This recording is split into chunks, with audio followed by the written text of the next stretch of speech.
Okay, so chapter 14, we are applying everything we just learned about meiosis and mitosis and how during meiosis, when we have all this genetic recombination, what that actually leads to. So, if I could start the slideshow. There we go. So the father of genetics, you all know, you've all heard about him, you all learned about it in regular biology, is Gregor Mendel. And Gregor Mendel was an Austrian monk who devoted his time to studying, or his extra time to studying plants in the garden at his monastery.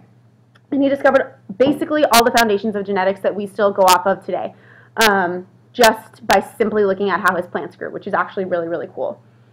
So your textbook starts off by talking about how we are used to variations in genetics in humans, and some things are seen as normal and some things are not. For example, if you see someone with brown hair or blonde hair or black hair or red hair, not like a natural redhead, you wouldn't think anything strange. But if you saw someone with purple hair walking down the street, you would think that their hair is not natural, because you know that humans can't naturally grow purple hair. And that is because of the genetics of human beings. We have a certain number of hair colors, and that's what we can produce. And so you're not going to end up with purple hair when your parents had blonde hair, for example. And the old beliefs of genetics was blending. So basically that you would end up as a perfect mixture of both your parents. So if you had one parent who had brown hair and one parent, or dark brown hair, and one parent who had blonde hair, you would end up with like light brown hair somewhere in the middle, because you were a combination of the two parents. However, we have seen that that is not actually true. Gregor saw that, Gregor Mendel, and through just so much other study, that's been proven that that's not true. I think that's Gregor Mendel. Back row holding a sprig of fuchsia. Yep, right there. That's him. So here he is with some other monks, and he's the person who put all of genetics, that put the blending hypothesis out of truth and changed everything for us. So he studied peas in his garden, like I said, and there are a couple reasons why the peas were really, really great for him to be able to study this and be able to learn everything that he did. And one of them is that there's a lot of different characteristics that he could study. Distinct heritable features, or characters. So their flowers had different colors. They grew to different heights. Their leaves had different shapes. Their seeds had different shapes, etc., etc. There were a lot of really easily identifiable things for him to measure. And these so the characters are flower color, seed color, plant height, those sorts of things. And then the different types of those are called traits. So there's the trait for red flowers, the trait for white flowers, etc., etc. So be able to distinguish between the two of those. And he could easily control the mating because he had them all in front of him. And it's pretty hard to control the mating of, or more difficult to control the mating of animals because you have to keep them separate, etc. But he could very easily control the mating of the pea plants. And some things about flowers that we're not going to talk about. Just the setup of the actual pea was easy to manipulate the mating. So basically, here's what he would do. You don't really need to know this, but he would cut off the stamens and the carpels, and he would put pollen from the stamens of one plant, the male reproductive organs of one plant, onto the carpels of the other plant, and then he would look at the seeds, etc., plant the seeds. And he only, this was really smart of him because it led to the basics, he only looked at characteristics or characters that had two distinguishable forms. So if the plant flowers had been red, pink, and yellow, red, pink, and white, he wouldn't have chosen to look at those. He only looked at them because they were red and white. And so it was much easier, very yes or no. Did it give white flowers or did it give red flowers? And he also was very specific to use plants that were true breeding. Now what true breeding means, is there a picture? No. Okay. True breeding means that if you reproduce with themselves, because in plants that's not weird, so if you have a purple plant and you have it self-pollinate, self-reproduce, it will only ever give you purple plants forever. If you have a white plant, and you reproduce it with itself, it will only give you white plants. Those are true breeding, meaning that the offspring are the same as itself, always, for always. That's different than if you had a purple plant and you reproduced it with itself and it gave you some purple and white flowers. That would be not true breeding. So he only used the true breeding plants. And so what he would do, this was the basis of his study, he would take two different true breeding plants. For example, a true breeding purple flower and a true breeding white flower, and mate them together. And this is called hybridization. Hybrid is like making two, mixing two different things. Like a hybrid car is a mixture of an electric car and a gasoline-powered car. So a hybrid, it's somewhere in the middle. And the true breeding parents are called the P generation, P for parent. And the hybrid offspring, so the mixture offspring of the true breeding P generation, are called the F1 generation. F stands for filial, and I don't know what that means, but it stands for filial. And then, so we would take the F1 generation, the first offspring, self-pollinate them to get the F2. So we have parent, F1, F2. Do we have a picture? Okay, so here's the parent. True breeding purple, if we were to self-pollinate this guy, only purple flowers. True breeding white, if we were to self-pollinate this guy, only white flowers.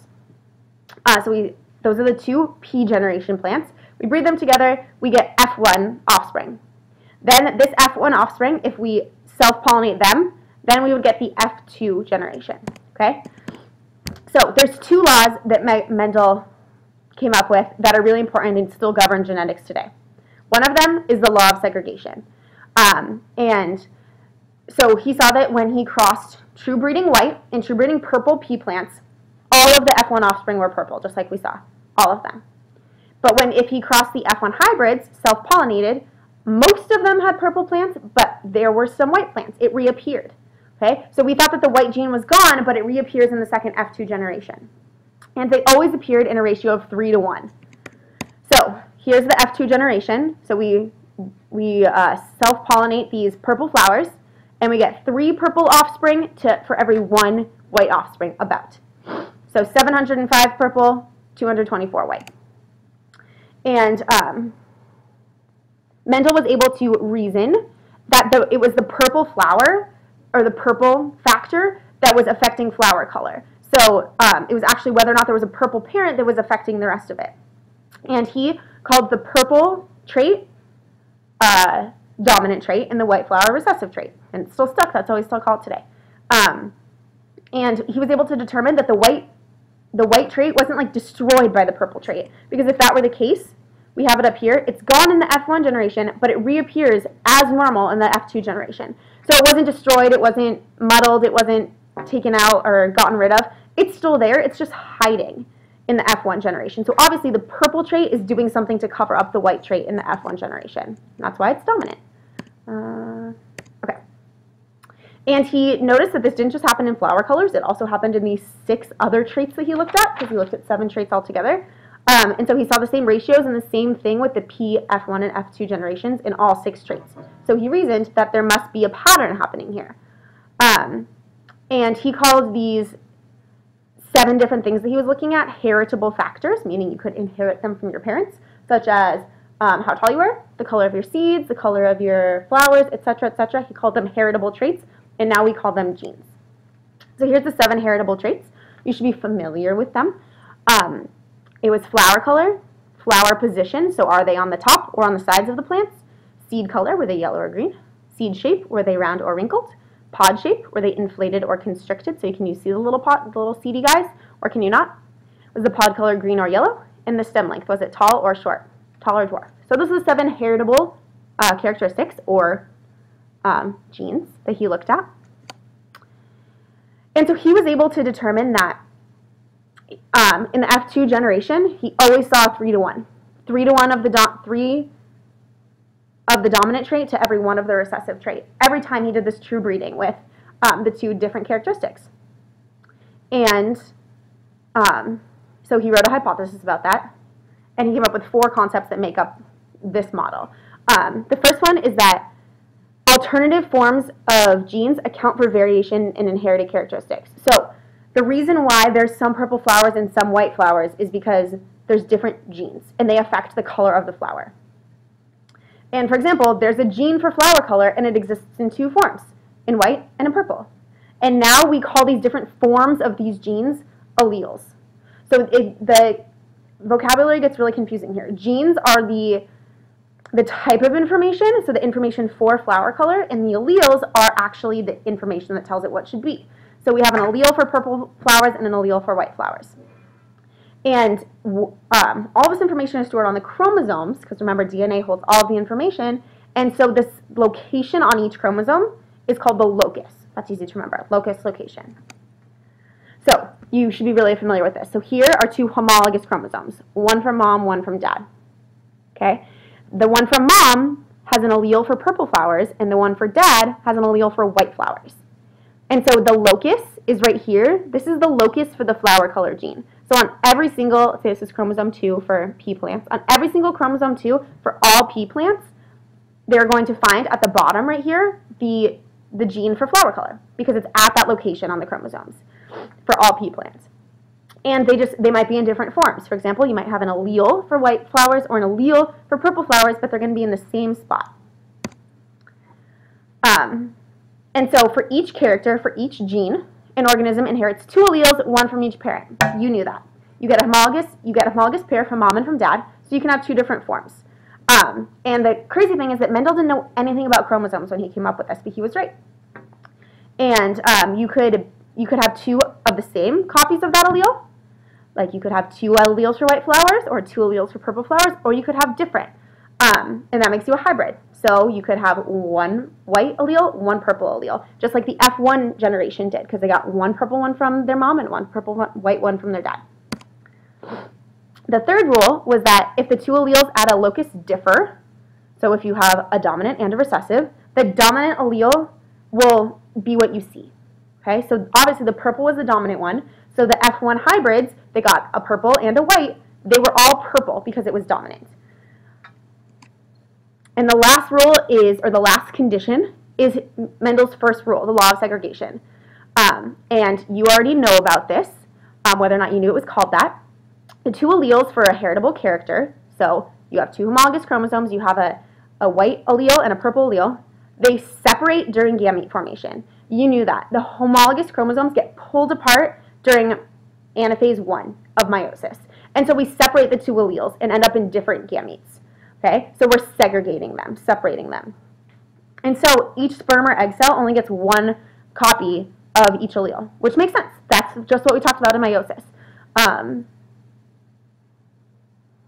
This segregation of alleles corresponds to the distribution of homologous chromosomes in different gametes in meiosis. So you knew that. And so because of this model he came up with those four conditions, he was able to determine why it was the 3-to-1 ratio existed in his F2 crosses for all of his 7 characters. And we can determine the likelihood or the outcome of the offspring using what's called a Punnett square. You guys hopefully remember this. These guys are really easy and fun to do. And just a diagram that shows the possible outcome for genetic crosses. And we're always going to use a capital letter for dominant alleles and a lowercase letter for recessive alleles. Basically, you can pick whatever letter you want, but make sure that the dominant and their lowercase and the uppercase don't look very similar. Like C is not a great letter to pick because they look exactly the same.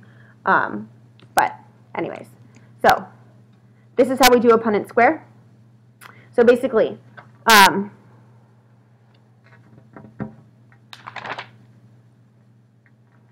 read this in the textbook, that's what I'm going to say. Okay, here's some words you need to know. Homozygous means you have 2 copies of the same allele. You're big P, or little p. Heterozygous means you have one dominant, one recessive. And homozygotes are the only ones that are going to be true breeding, not heterozygotes.